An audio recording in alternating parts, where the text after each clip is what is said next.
Bien, vamos a dar inicio al taller titulado ¿Cómo lograr tus objetivos, curar tus heridas del alma? Vamos a iniciar con mi presentación personal porque sé que hay algunas personas que me conocen ahorita en la sala, pero hay personas que de repente recién les han avisado y no me conocen.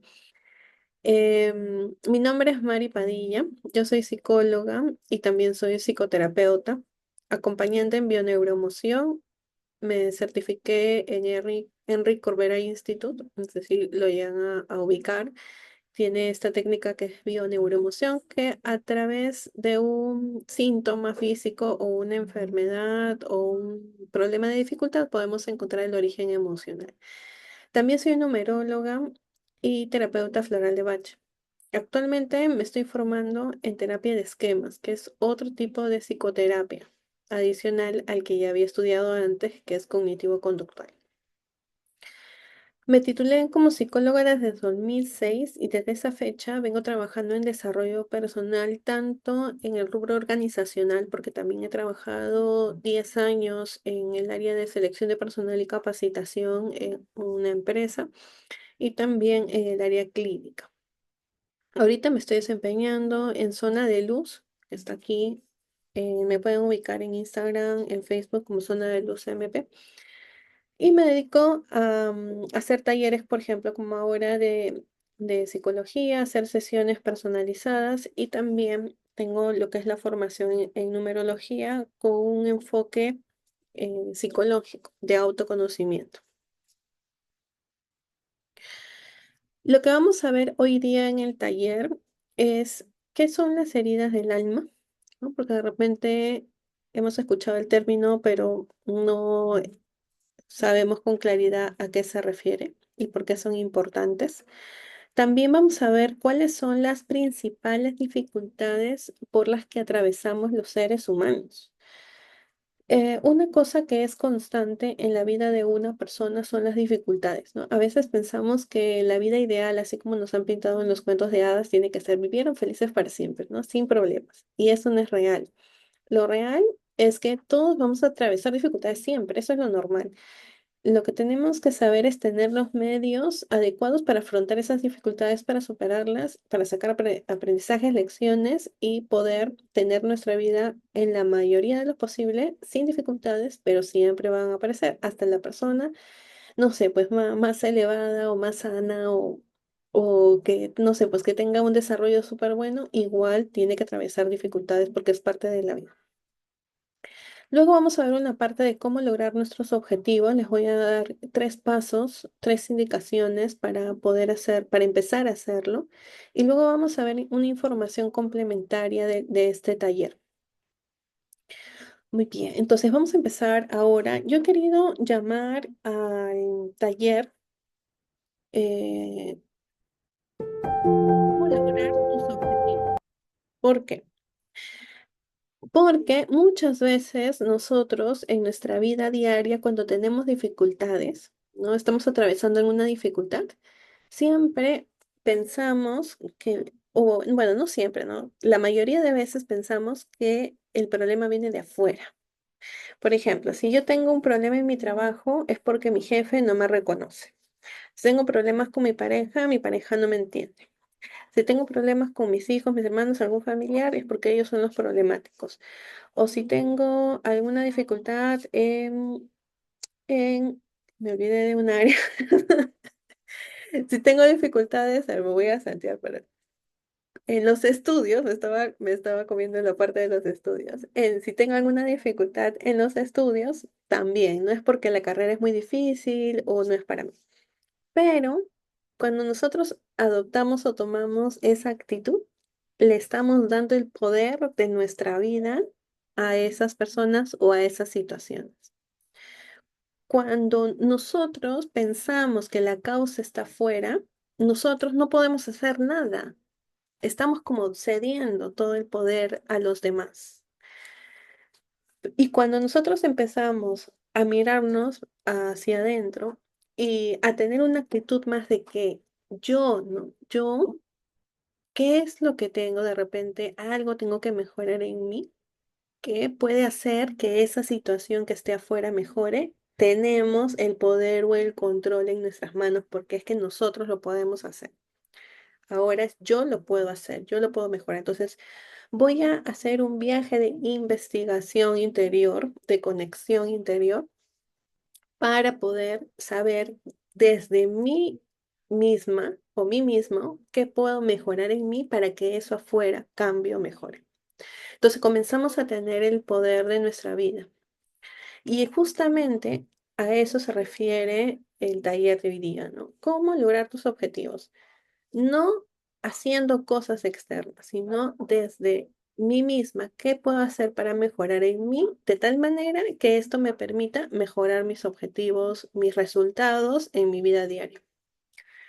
Para eso vamos a partir del tema de qué son las heridas del alma, porque estas situaciones de dificultad o estas heridas que hemos atravesado nosotros son las que están generando esas situaciones afuera, como si fuera una resonancia.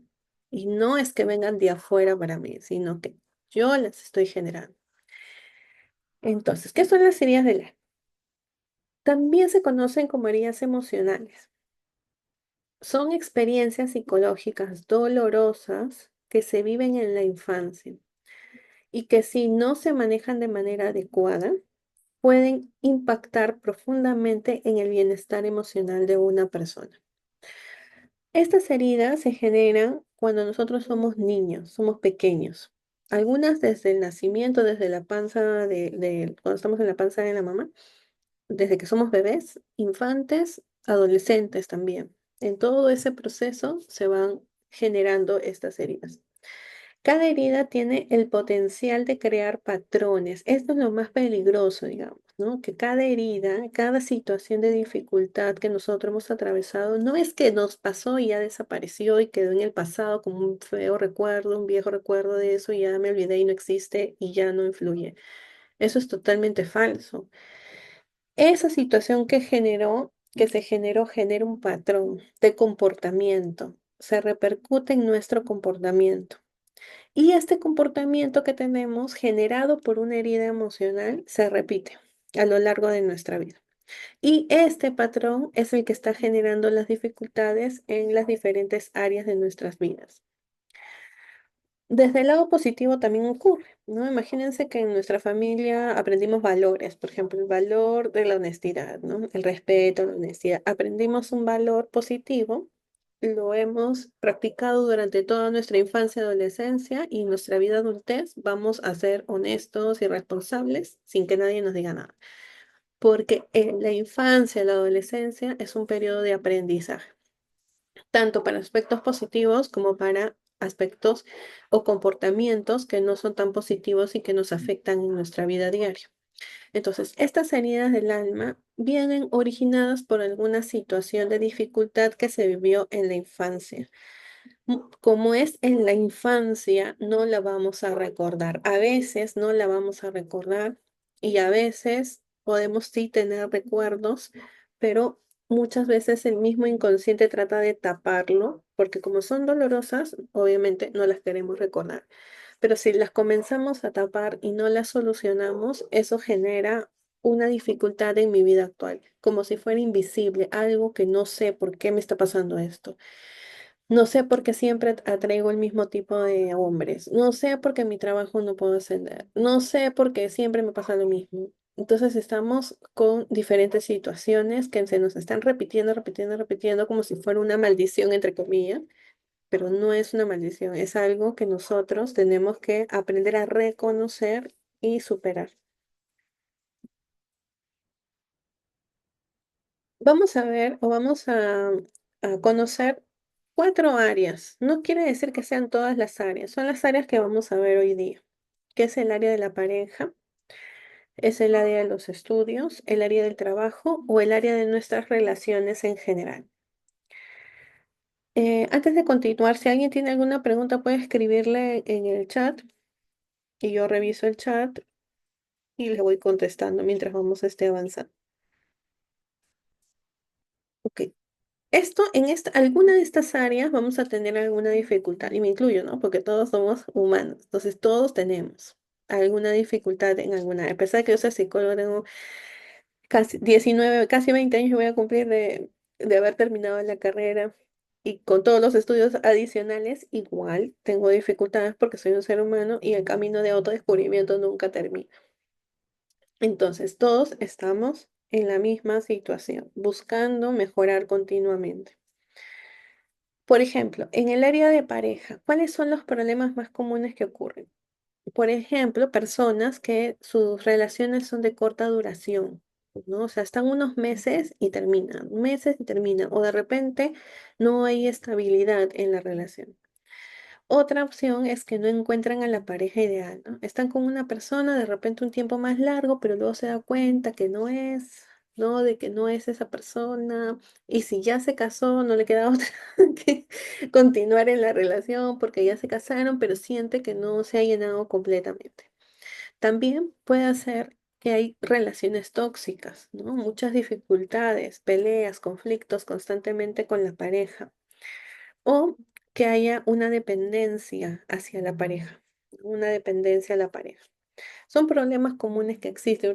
La dependencia, ¿por qué es un problema? Porque las personas que son dependientes por lo general tienen que soportar situaciones negativas porque no pueden, digamos, alzar su voz, porque si no, temen perder la relación. Eso también genera una dificultad y falta de realización de la persona que es dependiente. En los estudios también nos puede afectar, ¿no? Porque por más que, no sé, ya tenemos 30, 40, 50 años, podemos seguir estudiando y aprendiendo. No hay límites para estudiar. Pero ¿qué es lo que pasa? A veces no sabemos qué estudiar. Hoy quiero estudiar esto, quiero estudiar el otro, no me decido, ¿qué es lo que puedo hacer? O no concluyen los estudios. Pueden tener historia, por ejemplo, de que empezaron una carrera y no la terminaron, o empiezan un curso y no lo practican y no continúan estudiando, o terminan y no lo ponen en práctica y comienzan a acumular cursos o carreras y nunca las ponen en práctica. Entonces, eso es algo que requiere observarse, ¿no? ¿Por qué estoy teniendo este tipo de comportamientos? Debe haber algo, ¿no? Adentro que no me está permitiendo realizarme desde la parte profesional o sentirme realizado en lo profesional. Otro tipo de dificultades que atravesamos, por ejemplo, en el trabajo, estancamiento laboral. No crezco, no avanzo, sigo en el mismo puesto. Mi jefe, yo me esfuerzo un montón y mis jefes no me reconocen, prefieren al otro que acaba de entrar. Yo me quedo hasta tarde y nadie me premia por eso. Están aburridos, trabajan en ese lugar y ya no les gusta. Entonces observan ese patrón que se va repitiendo, ¿no? O no consigue el trabajo ideal. De repente sí le va bien en su trabajo, sí lo ascienden todo, pero siente que no es el trabajo que realmente le gusta, ¿no? O sea, me va bien acá. Inclusive hay muchas personas que están ahí trabajando porque les pagan bien, pero no les gusta. Y están ahí porque dicen, no, si me salgo de acá, yo no voy a conseguir otro trabajo igual, en otro lado.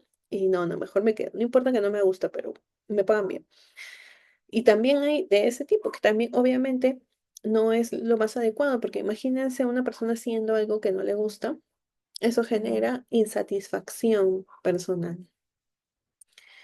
El estrés o agotamiento también, ¿no? O sea, el hecho de que tú trabajes en una empresa de sol a sombra, no quiere decir que está bien. Cada uno tiene que trabajar 8 o 10 horas, ¿no? Dependiendo del horario de trabajo, porque es una área de tu vida el trabajo. Tu vida no es el trabajo. Entonces, hay personas que trabajan demasiado, ¿no? Y generan mucho agotamiento y estrés. En algún momento ya colapsan, ¿no? Con alguna enfermedad porque ya su cuerpo no puede más. Eso obviamente también es una situación de dificultad que muchas veces la persona no se da cuenta. Imagínense que le dé un derrame cerebral o un infarto, afectando tu salud por el trabajo. Y lo peor de todo, ¿saben qué es? Que a veces eso ocurre en ni siquiera su empresa, si no está trabajando en la empresa de otra persona. O sea, ni siquiera, digamos que ya, bueno, tu empresa puede ser, ¿no? Podría ser. igual hay que regular, ¿no? Pero imagínate trabajar para la empresa de otra persona. Y eso es cruel, porque ¿saben qué pasa? Yo he visto un montón de casos de que las personas que se quedan hasta tarde, se esfuerzan, dan de más, cuando la empresa ya no los necesita, los sacan. Eso es una realidad que muchas personas no aceptan, sobre todo las que les encanta trabajar hasta tarde, ¿no?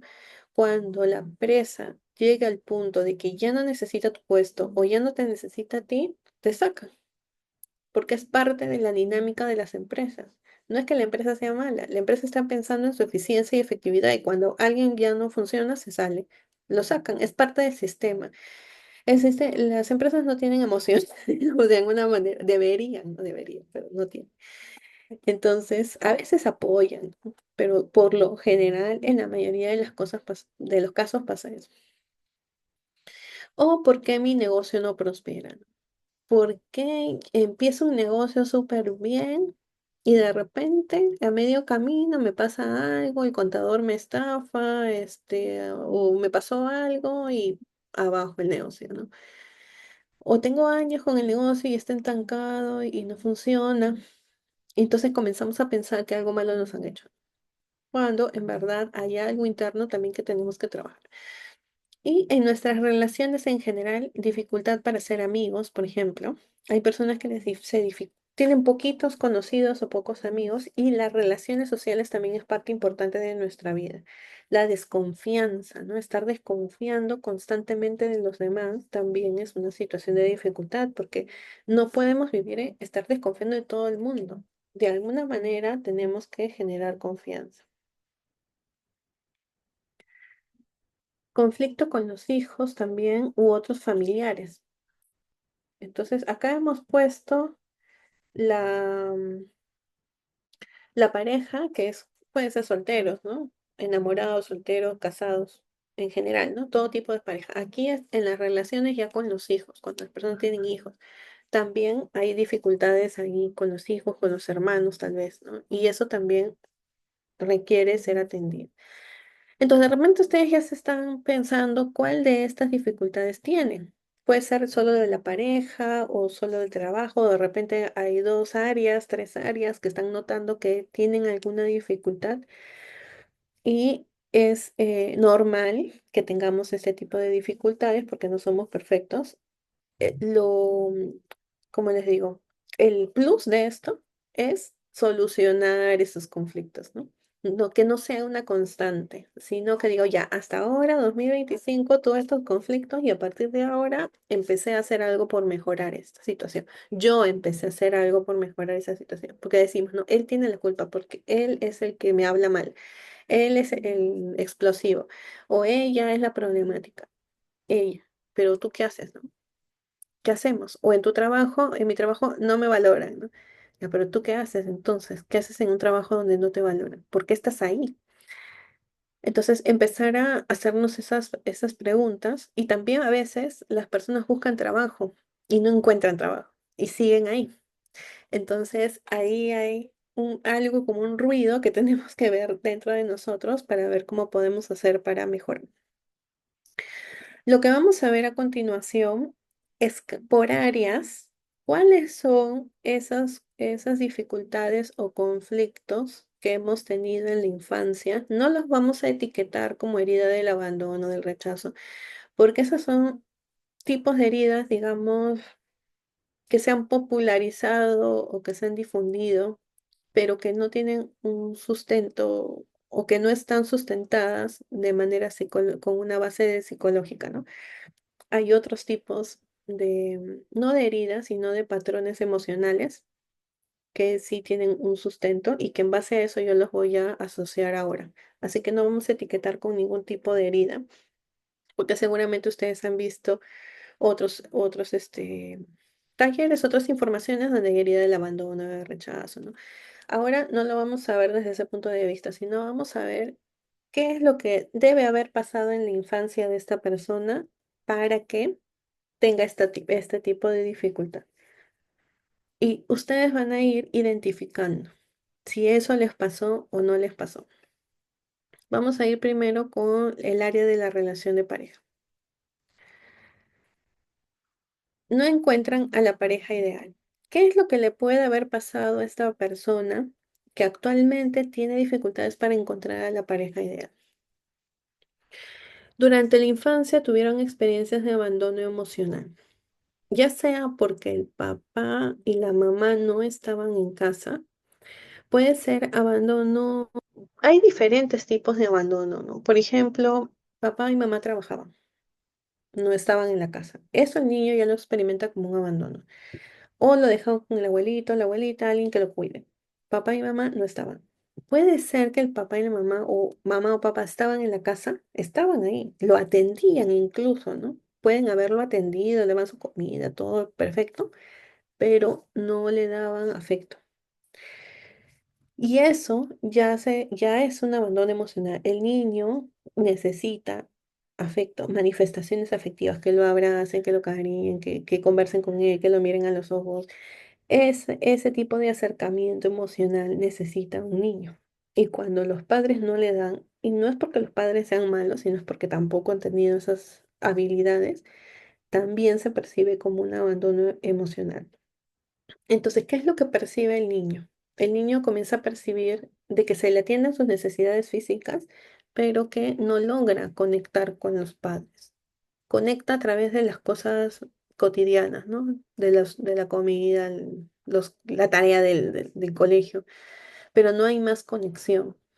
Entonces, no hay una identificación con el papá y la mamá, o la mamá. ¿Y qué es lo que pasa? Le cuesta cuando es adulto generar ese tipo de conexión, porque como no ha aprendido de niño a conectar emocionalmente, porque no han estado, los padres, los principales son papá y mamá. Puede haber una abuelita, un abuelito bueno que también genere la conexión, sí, pero son secundarios. Los más importantes son los padres. Y cuando la persona aprende a conectar con los abuelos o el tío, no sé, alguien que esté por ahí que ayude en esta parte del cuidado y que siempre sea afectivo, ay, aprende de cierta manera a conectar, pero no de la manera más importante que es con los padres. Y luego eso, cuando la persona va a buscar la pareja ideal, no la encuentra porque no conecta, falta esa parte de conexión con la persona, para identificar a la persona ideal. Puede dejarse de repente, no sé, pues no, la pareja puede ser muy como, como les digo, detallista, que les da detalles, o sea, cositas, ¿no? Le invita a comer, flores, cosas materiales, pero no hay una conexión emocional. Y luego cuando ya pasa el tiempo y ya tiene que haber la conexión, no se genera. Entonces es como que no, él no era lo que yo esperaba o ella no era lo que yo esperaba, porque no se puede identificar con facilidad. Otro dificultad es la relación de corta duración que estábamos viendo, ¿no? De niños no fueron aceptados y sintieron rechazo. Este es otro tipo de experiencia temprana, ¿no?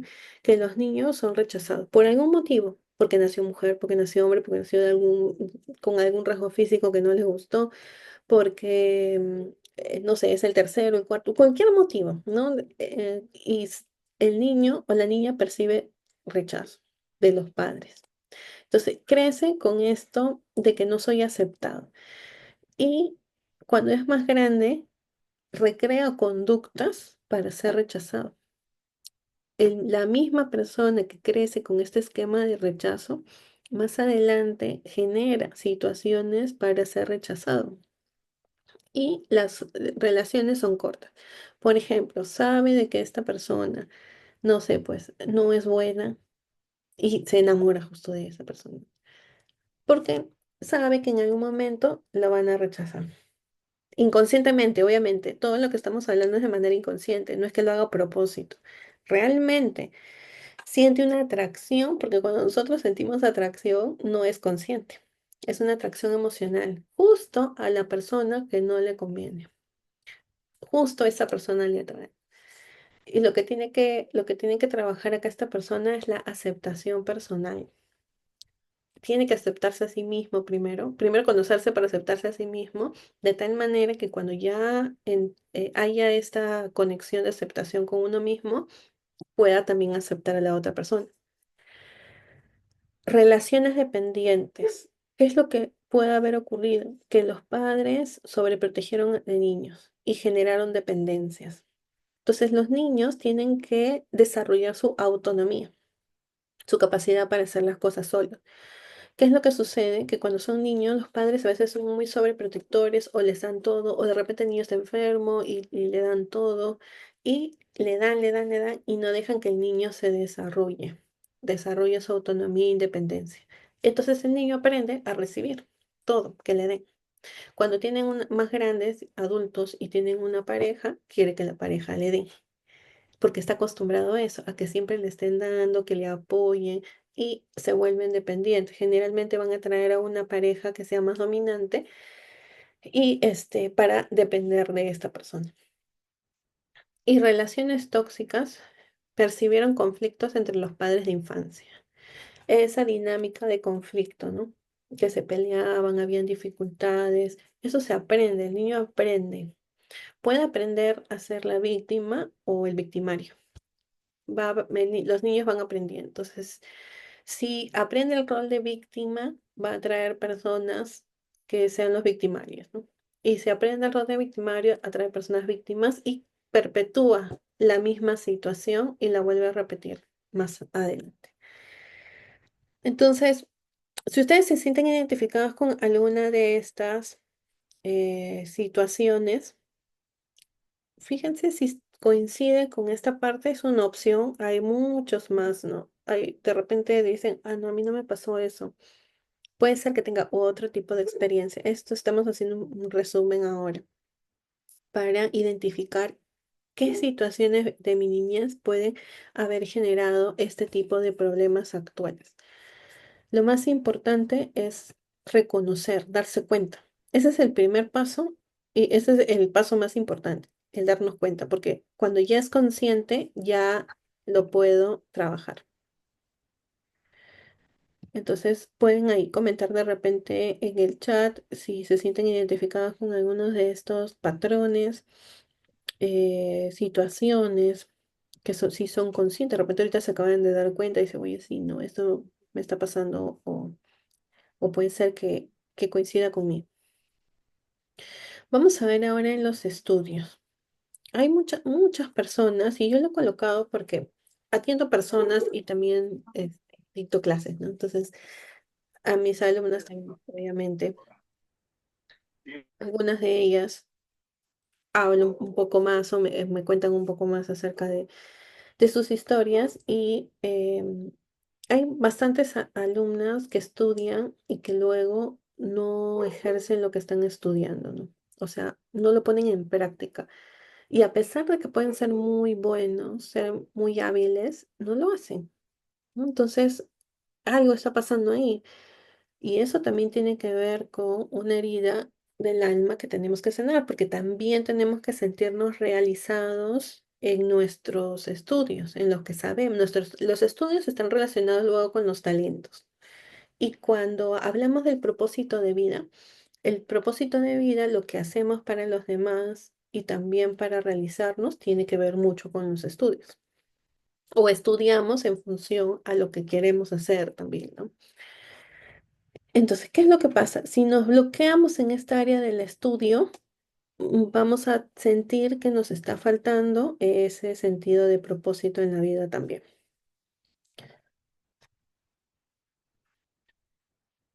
Entonces, cuando la persona no sabe qué estudiar, ¿no?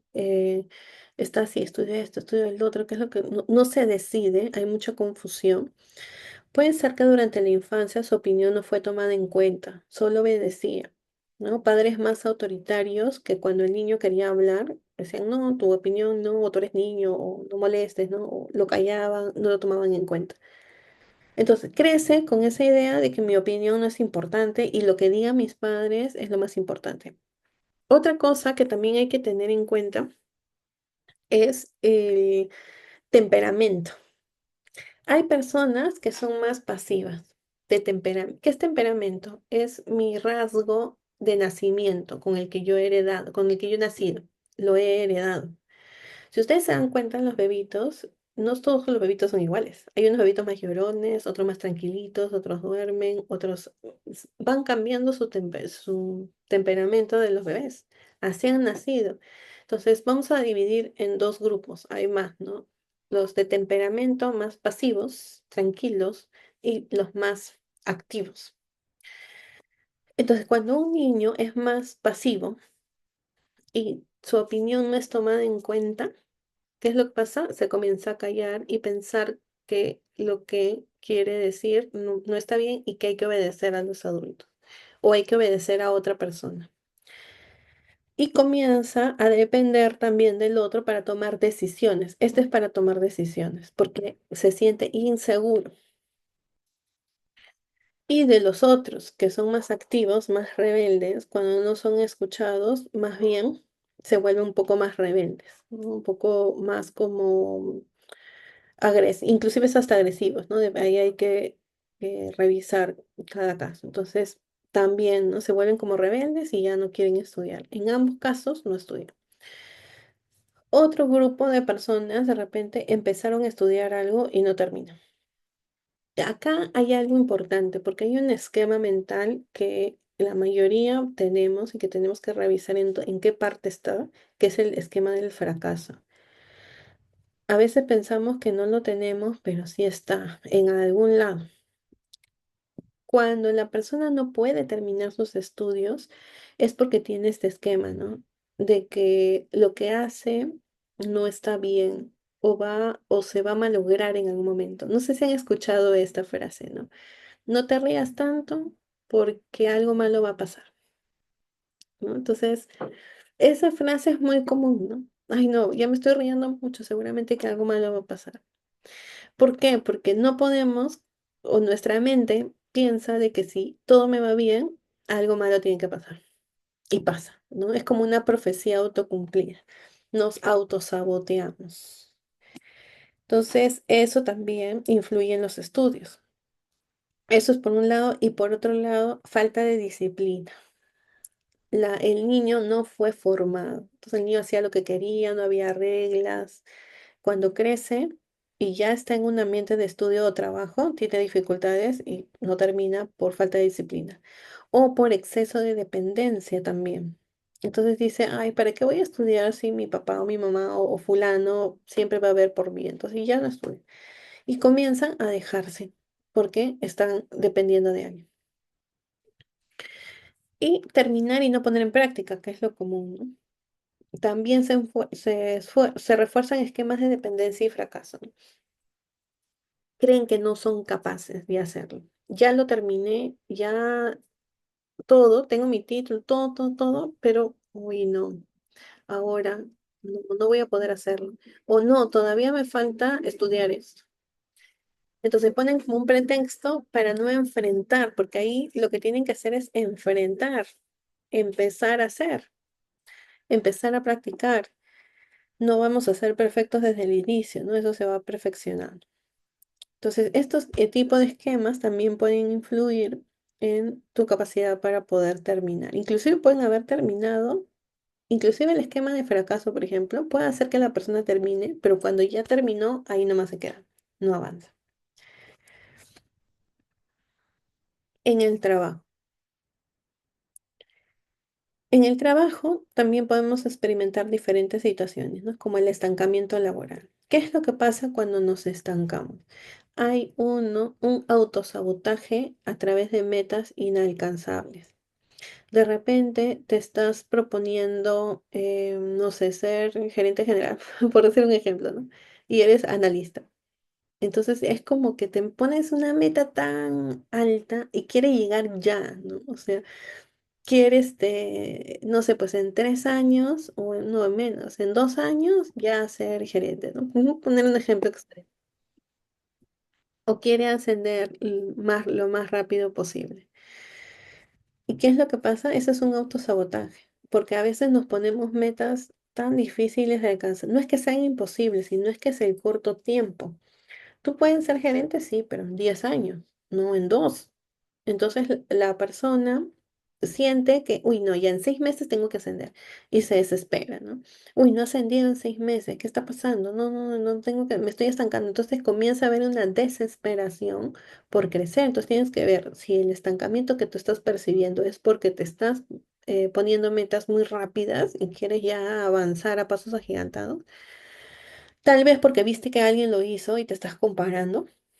Y no necesariamente que alguien lo haya hecho quiere decir que nosotros también lo tengamos que hacer, pero hay un proceso. Pero ¿qué es lo que pasa con estas personas como que se ponen metas demasiado altas y se autoexigen mucho? Ahí hay mucho de autoexigencia, que los padres fueron muy exigentes. Y acá hay una percepción de estancamiento. En realidad no están estancados, sino que se perciben estancados y se desesperan porque no avanzan al ritmo que quieren, a su manera. Y ahí, obviamente, también hay una herida que sanar, ¿no? Que es el exceso de perfeccionismo, por que los padres fueron muy exigentes y crearon como esta sensación de querer avanzar rápido en la persona. Ese es un caso. El otro caso del estancamiento laboral es realmente hay un estancamiento laboral cuando la persona tiene falta de disciplina, la persona. Y también puede ser un poco evasiva la persona, ¿no? Porque justamente el estancamiento laboral también se produce, ahí analicen ustedes, ¿no? Porque perciben que el problema está fuera de ustedes. Y puede ser que sí, pero ¿qué hago yo entonces por dentro? Siempre hay una evaluación de desempeño y ahí te van a decir, mira, te falta trabajar esto, esto, esto y esto. Y tú dices, ya, yo voy a trabajar esto, pero siempre me están criticando, me están diciendo que lo hago mal, constantemente le están chancando, ¿no? No, que esto te falta, que esto has hecho mal, que no has hecho esa cosa. Y hay prácticamente como un acoso en ese lugar. He visto esos casos, ¿no? En mis pacientes, ¿no? Entonces, ¿qué es lo que pasa ahí en ese caso? Que la persona ya está como agobiada porque le exigen que haga demasiadas cosas y la persona no, ya no sabe cómo hacer las cosas. Hay que analizar si realmente la persona tiene que mejorar algo. Si tiene que mejorar, tiene que tener disciplina. Y tiene que analizar a ver si en su casa, cuando fue en infancia, hubo no disciplina. Entonces, de repente dice, oye, si en mi casa no había disciplina, yo hacía las cosas como quería y ahora de repente eso le está repercutiendo. O lo otro, que de repente que en ese lugar ya no tiene que estar, tiene que salir de ese lugar, buscar otro trabajo para empezar de nuevo con disciplina y empezar a avanzar progresivamente. Otro, ¿no? No consigue el trabajo ideal. Aquí hay, ¿qué es lo que genera no conseguir un trabajo ideal? Insatisfacción. O sea, tiene el trabajo, como les digo, ¿no? Que de repente gana bien, pero no le gusta. Y genera sentimientos de insatisfacción. No porque no lo asciendan, ahí sí lo reconocen y todo, ¿no? El problema es insatisfacción interior. Aquí durante la infancia no había espacio para el juego o el disfrute. El niño no lo dejaban jugar, no salía a la calle. O bueno, antes, ¿no? Ahora ya ni salen a la calle. No salía a jugar o no tenía muchos amigos, no disfrutó su niñez como debería ser, ¿no? Entonces crece con esa sensación de no disfrute, de no disfrutar de la vida. Entonces luego permanece en lugares donde no disfruta, porque es la zona de confort, a pesar de que sea negativa. El estrés, el estrés. ¿Qué es lo que pasa con las personas que se estresan demasiado en el trabajo? Se esforzaron, se reforzaron esquemas donde se priorizan las necesidades de los demás primero que las de uno. Es esta persona que siempre da para los demás. Entonces, en el trabajo, por eso les decía, no da para los demás, da para el dueño del trabajo, da para ayuda a mi compañero, hago lo del otro, o me cargan más trabajo y no digo nada. ¿Por qué? Porque prioriza a todos menos a él o a ella. y siempre está viendo por las necesidades de los demás. Y no importa que le carguen de trabajo, igual lo hace. Obviamente que hay un miedo a perder el trabajo atrás de eso, ¿no? Pero el hecho de no poder límites hace de que se sobrecargue. ¿Y por qué nuestro negocio no está prosperando?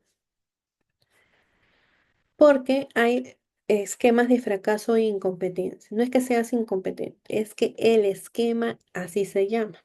La persona cree que no puede hacerlo. Es una creencia. No define a una creencia no define a una persona. Es una verdad que la persona asume y que no es cierta. No es cierta que sea incompetente, pero así lo cree su inconsciente. Entonces, le está yendo bien en su negocio y de repente pasa algo, ¿no? Contrató a alguien o no supervisó bien o pasó algo y el negocio se vino abajo. Es como también como si fuera un autosabotaje, porque su mente no soporta la idea de que le vaya bien. Su mente no procesa la idea de que le esté yendo bien, de que tenga éxito, porque viene de un esquema de fracaso. Cuando una persona fracasa en diferentes situaciones de su vida, su mente se acostumbra a eso, espera eso, como si fuera algo constante. Y cuando la persona le comienza a ir bien, o sea, lo contrario, ¿qué es lo que sucede? Su mente entra como en shock, ¿no? Y genera situaciones que lo llevan al fracaso. Nuestro inconsciente puede ser nuestro mayor enemigo si no lo identificamos y lo trabajamos a tiempo. Voy a leer algunos comentarios que han colocado antes de entrar al último, que son las relaciones. Dice Carolina, hola Carolina, dice, en mi caso la primera situación porque mi padre trabajaba en otro lugar y a mi mamá la veíamos en las noches porque trabajaba en otro lugar. Solo vivíamos de pequeños con mi abuelita y de remate me llevaron al internado en el colegio. Por eso siempre me has dicho que soy cerrada porque se me dificultan las conexiones y no conecto con nadie a título personal.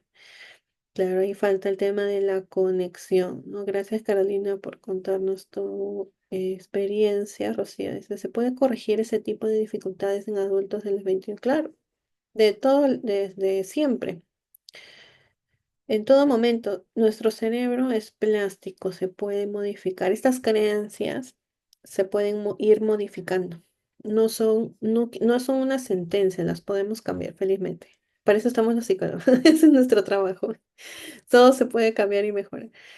Carolina dice, en cuanto al trabajo, no encuentro satisfacción y me saboteo yo misma porque en el fondo culpé siempre el trabajo de mis padres, el no hacerlos teniendo a mi lado cuando era niña.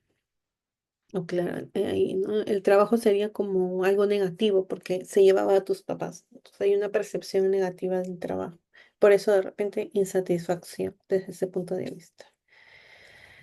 Muy bien, vamos a seguir ahora con el último, que son relaciones interpersonales. Si alguien más desea poner algún comentario o pregunta en el chat, lo puede colocar para ir respondiendo.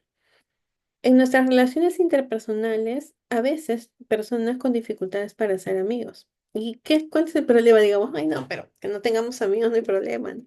No, porque aísla a la persona. Somos seres humanos sociales y necesitamos relacionarnos, aunque sea un momento, tener espacio de diversión, de conexión con el juego. Justamente hay un tipo de esquema que tienen que ver, esquema em, o herida emocional que tiene que ver con el juego, el no jugar, el no disfrutar de la vida y que es importante, porque finalmente nuestra vida, o sea, cuando ya nos vayamos de esta vida, lo que nos vamos a llevar es la satisfacción de lo que hemos hecho.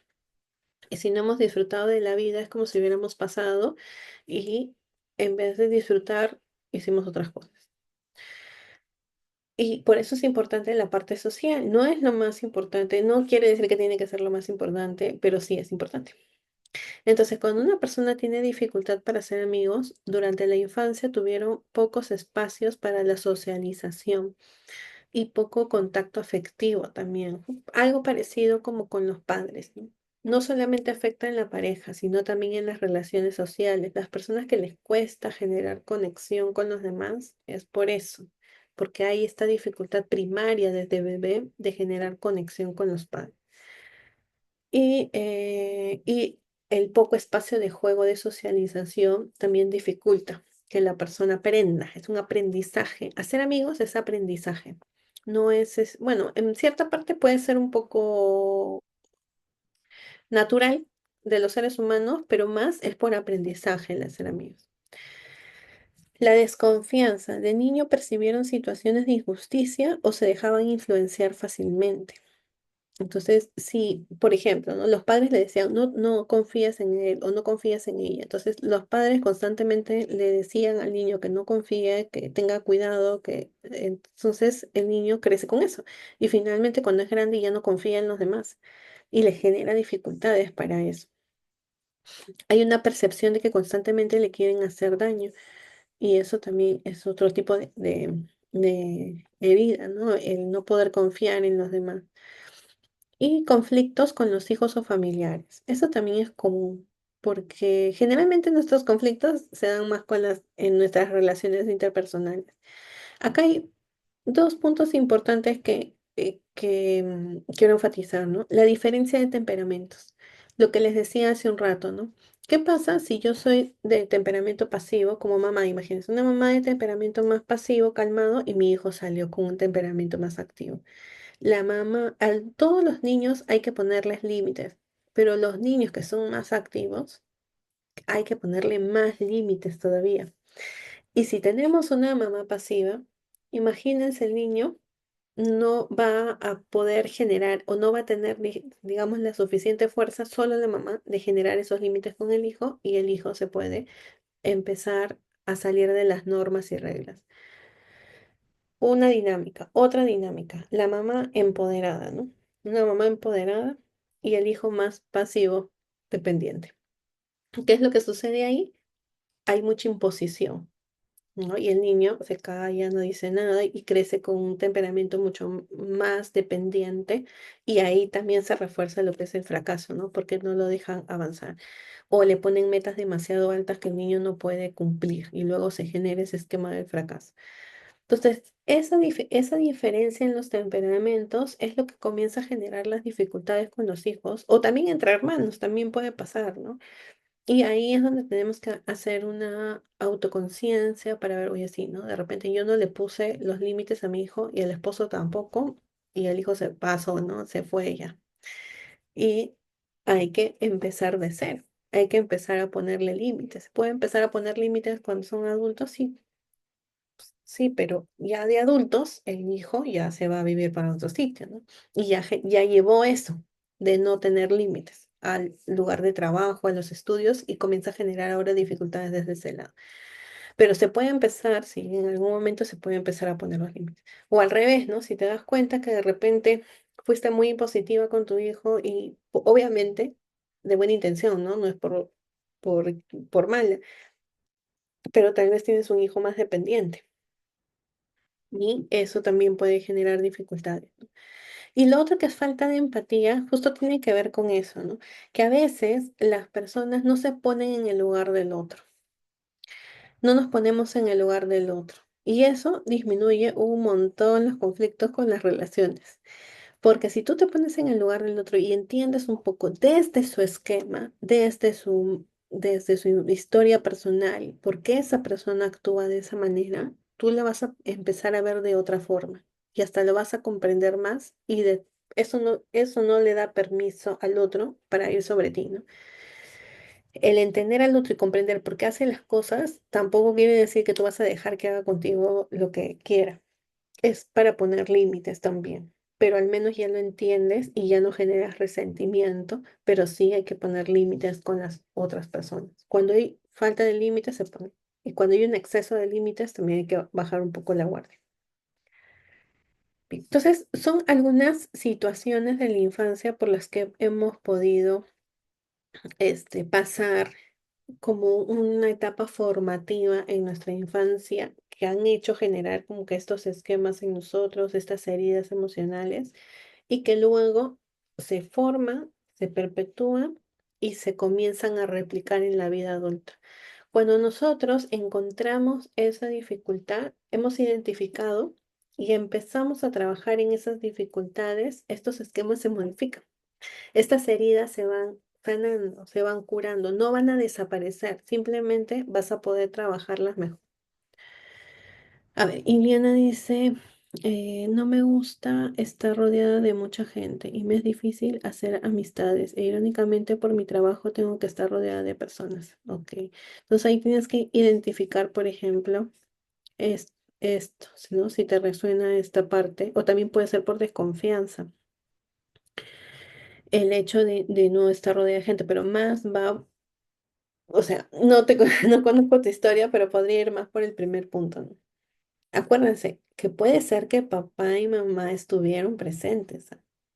Dieron todos los cuidados, pero emocionalmente no se acercaron afectivamente, no hubo un acercamiento afectivo. Y ese acercamiento afectivo es lo más importante. Bueno, también los cuidados, ¿no? Porque si no uno se enferma y no come y ya, esa es parte física, ¿no? Pero también es importante la parte emocional que se le da al niño, la conexión emocional. Entonces, vamos a ver ahora cómo podemos hacer para empezar, ¿no? Es importante dar el primer paso.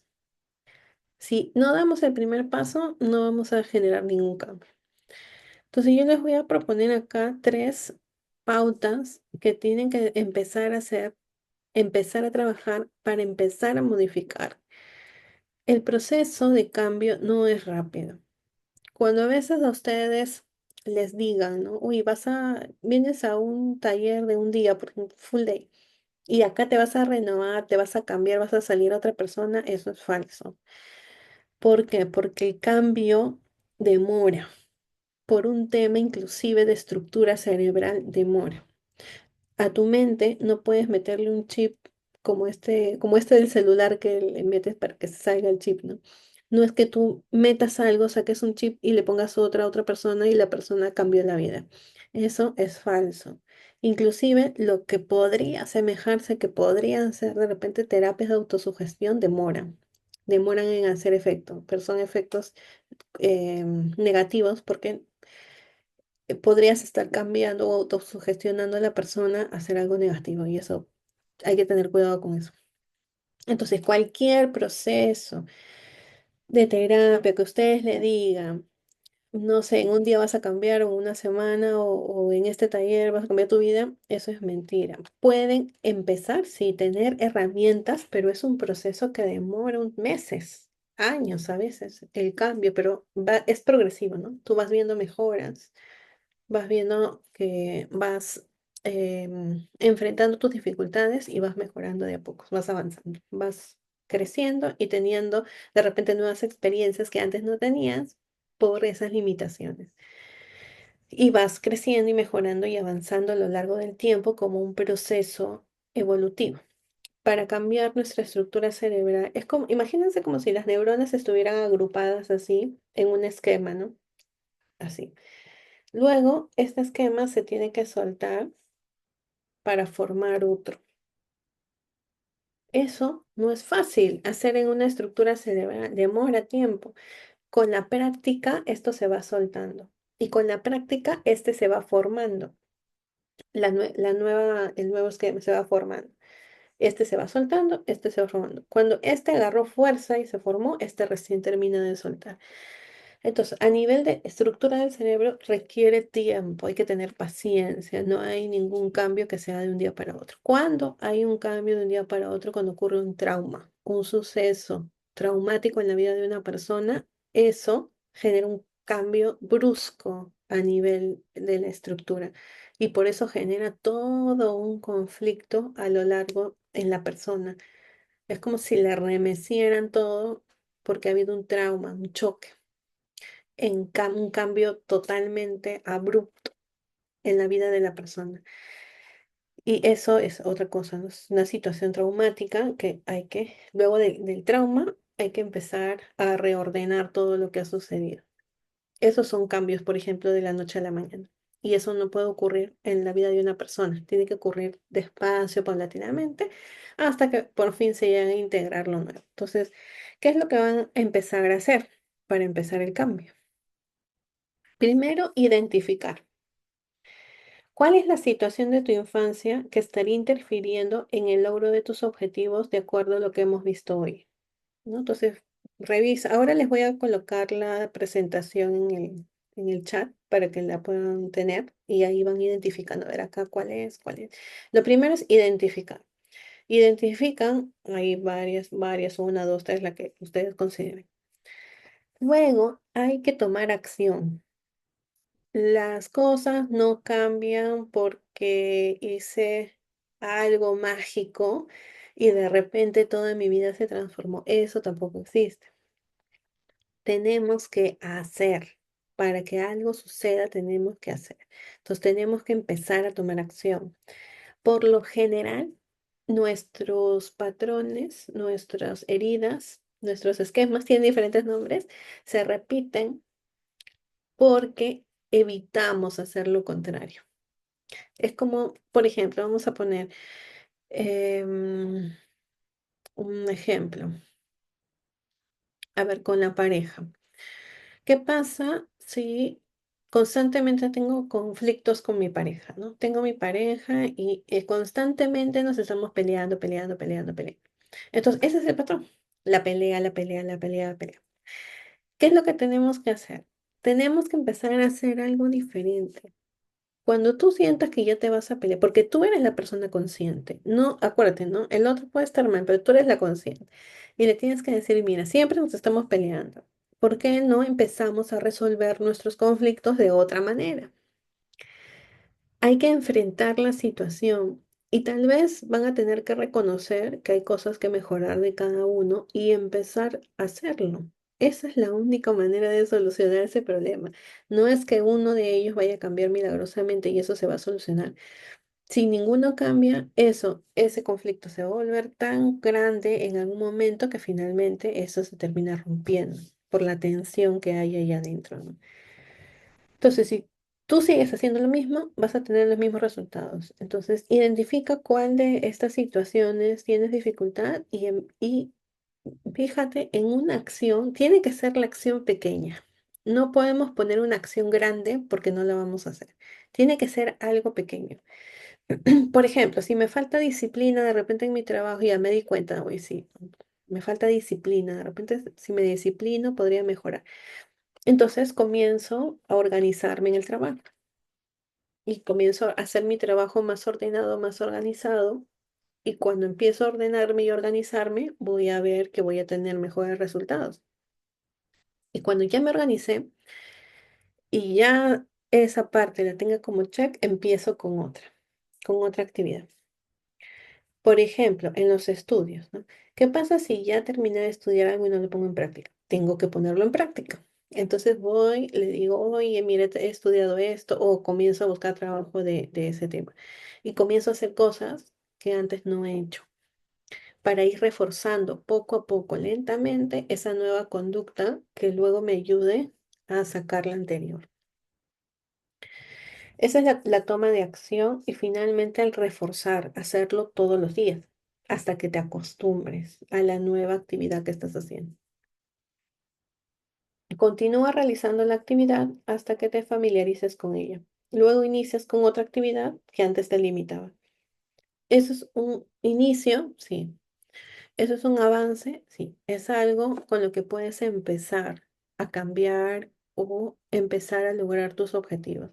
No hay Bueno, puede haber otras formas, no voy a ser negativa. Esa es la forma que yo les recomiendo para no ser muy cerrada con ese aspecto, ¿no? Para que ustedes puedan empezar a transformar, ¿no? Darse cuenta cuál es la herida, cuál es el patrón que estoy repitiendo.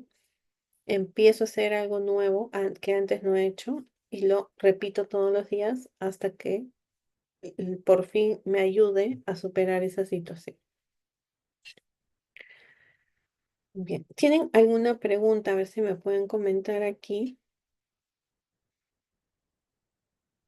¿Alguna pregunta hasta aquí? Ahora, esta es una manera, ¿no? De poder generar un cambio o empezar a generar un cambio de manera autodidacta.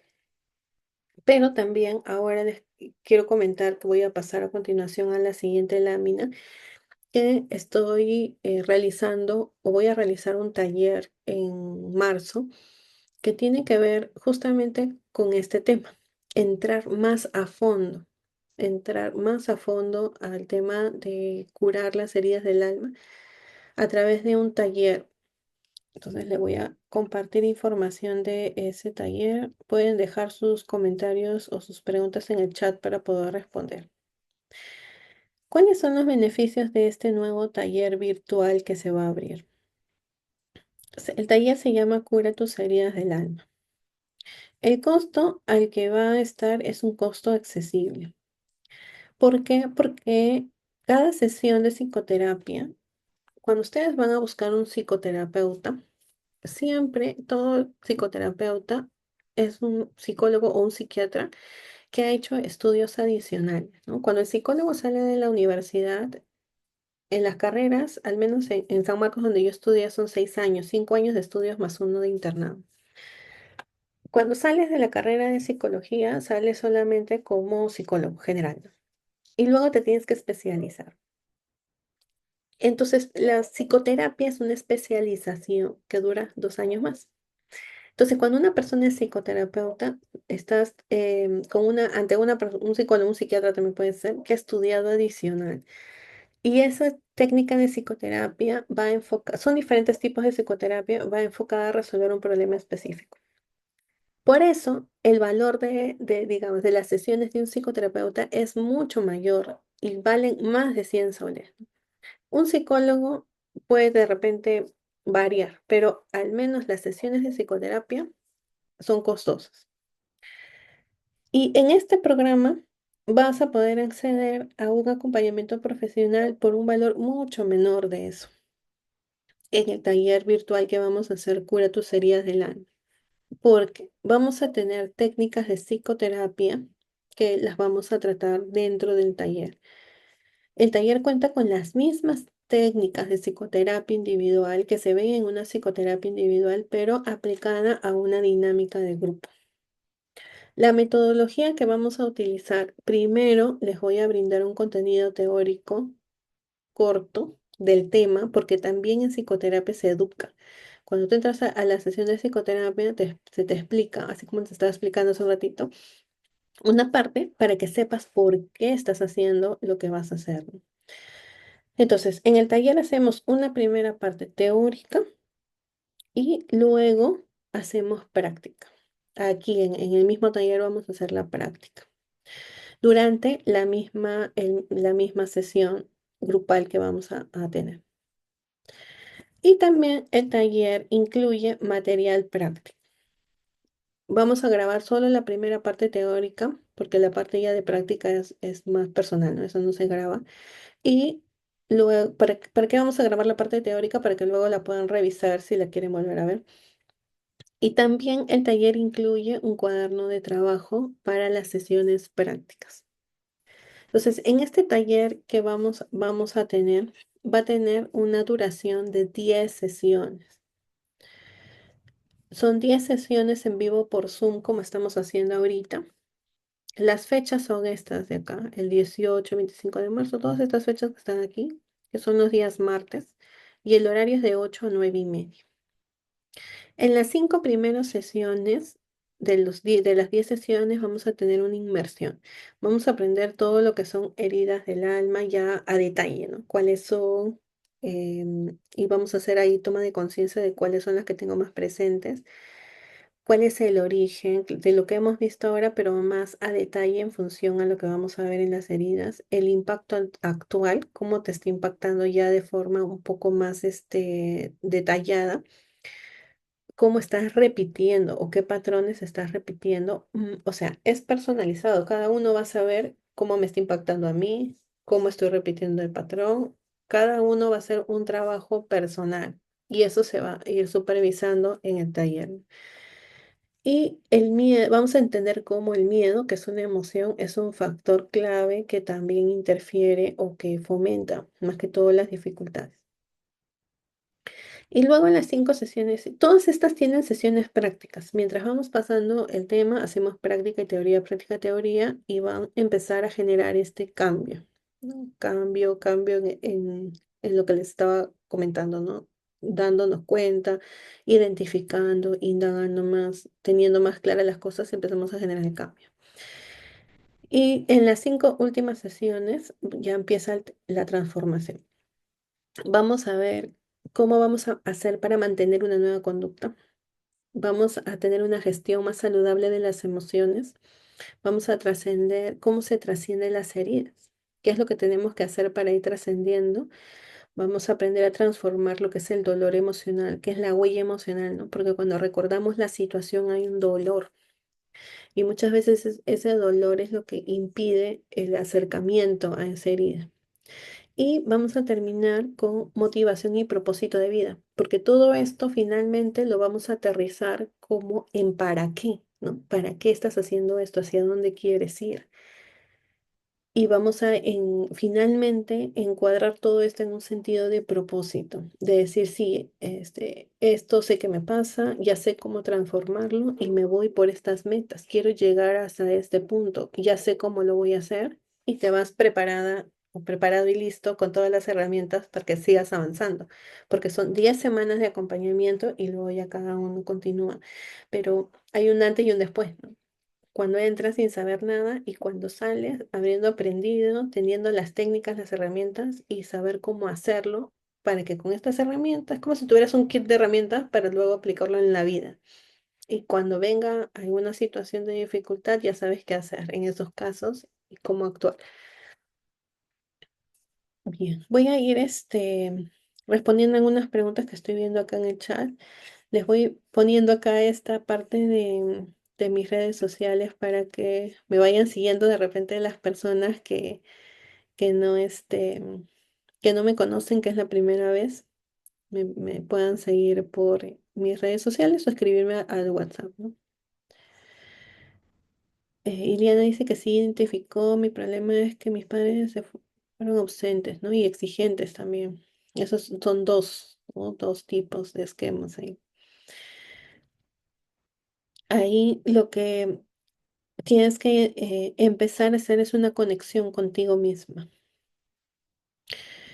Aquí hay que trabajar también, Iliana, el tema de la autocompasión, porque como tú fuiste o tus padres muy exigentes, esa autoexigencia queda dentro de uno. Entonces tienes que aprender a ser más compasiva contigo misma. De repente tu misma percepción es muy exigente contigo misma. Entonces por ahí hay que empezar a ser más paciente, más tolerante con uno mismo. No, Ivonne, no hay que ser psicóloga para el taller. Bueno, yo sí, ¿no?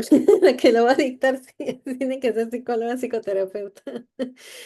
Pero los que van a asistir son todos pueden asistir, porque esto no es un curso, no es que yo les voy a enseñar, no, es un taller participativo para que ustedes puedan sanar, identificar y sanar sus heridas Ahí viene una parte educativa, que siempre en toda psicoterapia se educa al paciente para que sepa, no es hacer las cosas por hacer. Entonces, todos pueden participar y aprender y poder luego aplicarlo en su vida diaria. Muy bien, entonces voy a pausar la grabación.